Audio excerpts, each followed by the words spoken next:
we know that projects fail regularly.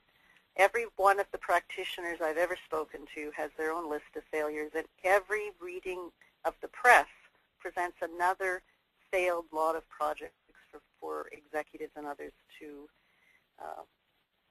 suffer with or to commiserate over.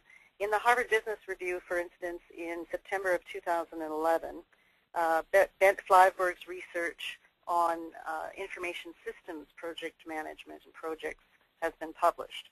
The stats that you'll see appear on the slide shortly we'll talk to that. But first, let's think about how projects fail.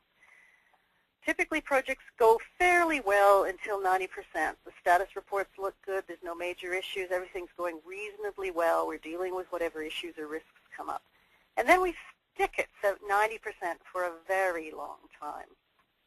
And then we crash down into failure when some key events happen. And typically this happens when we've been at 90% for this long duration. Usually in a room right now, I'd hear your laughter. So I'm imagining that you are laughing with me on this little joke that we have in project management.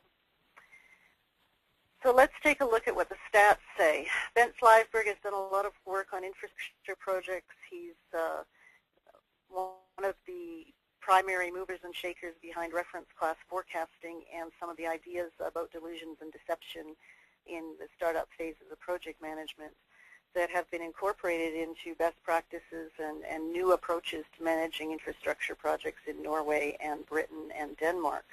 And he recently published his work on IT projects. He found that in 1,400 projects, 1 in 6 large-scale IT projects are not only fail, but they fail miserably. They're what he calls a black swan.